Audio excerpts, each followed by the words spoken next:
Hello, Vanakkam. Welcome to Hindustan College of Engineering Technology, Coimbatore. My name is N. Ilayaraja, Assistant Professor, Department of Information Technology. In today's session, we are going to talk about the information security threats and its vulnerabilities. Threat. If you want to protect an organization information, you must know yourself, which is you must be familiar with the information to be protected and the system which is going to be used for storing and transporting the data from one place to another place. And the second thing, you want to know the threats you are facing. If you want to make a sound decisions about information security, the management must be informed about the various threats facing the organization and its application, data and information threat.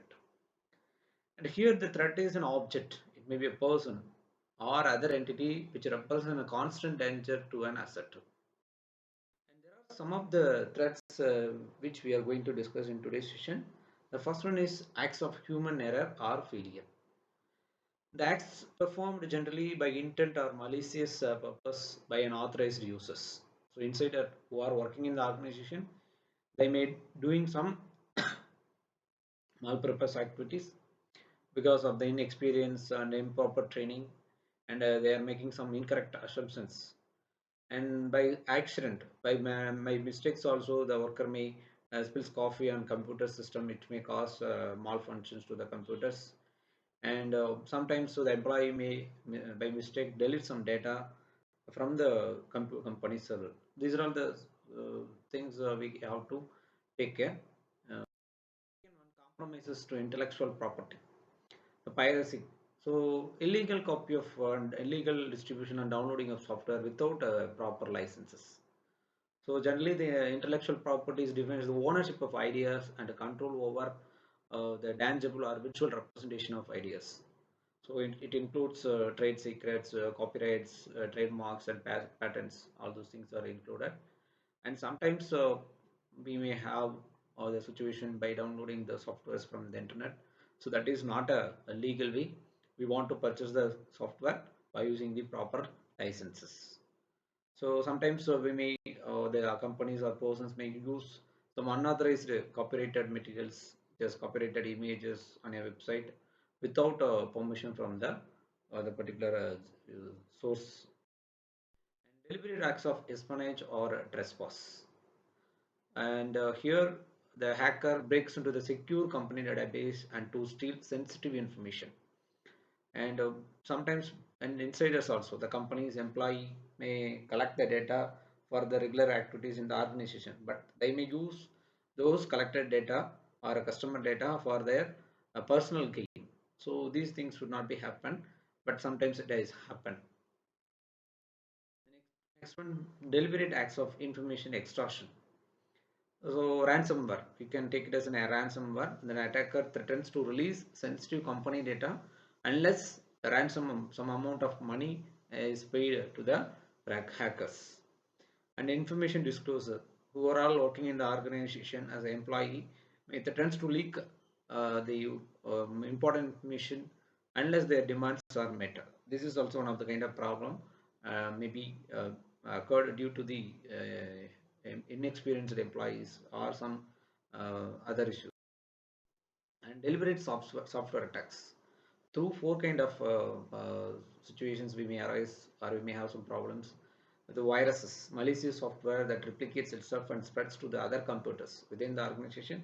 Many computers may be there, so with one computer it may replicate with all other computers, then it will destroy all the information from our computers.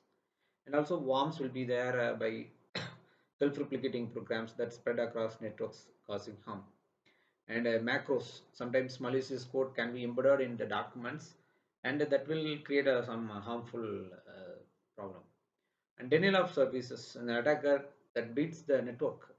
So sometimes the attacker may send uninterrupted or continuous messages to the server or a website, and it will make to the server which is unavailable to the users. Next, forces of nature. So due to fire, flood, earthquake, and lightning of strikes, due to that also we may have some problem for our information. Yes, the fire will the damages the building or the entire infrastructure, and the flood may damages the server and other critical infrastructure as well. And earthquake, it disrupts the power and damages the data storage facilities. Lightning, lightning strikes causes power surges and damages to our electronic equipments. This is not only for the infrastructure problem and created by the natures to the organization. It can be happen to our the home equipments also. And the technological hardware failure or errors. So equipment malfunction or component malfunctions. Sometimes it happens. The equipment malfunction, for example, hard drive failure leads to data loss. So our hard disk may have a lot of information.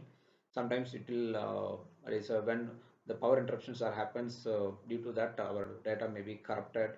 Also, hard disk may fail due to that. So that's problem will be created. Component malfunction. A server component fails to causing a system downtime. Sometimes it happens, right?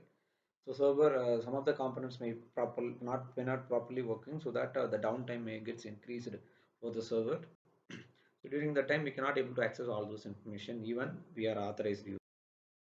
Technological excellence, outdated technologies. Sometimes we are using an old operating system like Windows 7. It is not no longer receiving some security updates, and it will create some problem, and it will have some vulnerabilities to the attackers can able to easily enter into our systems. Then outdated equipments like aging hardware that can no longer support new softwares, and it leads to inefficiencies and security risks also. And by the conclusion, we want to understand the human errors or accidental failures can disturb our day-to-day operations and data loss also. So we want to have a proper training, and we need to have some protocols in our organization. So intellectual property is the risk from piracy and breach, and we need to have a strong protective measures. And like natural disasters, we cannot have some protection, but since we are using some advanced technology and to want to have a preparedness through recovery plans and reliable providers, and the technological failures and obsolescence can impact operations. So regular maintenance updates and adopting new technologies are very essential, right? So the people are working in the organization, they want to update their self, and they want to give proper training with advanced technology to all the people who are working in the organization. So by this we can able to identify the threats, and also we can provide the protection against unauthorized access of information. Okay, so thanks for watching. Thank you.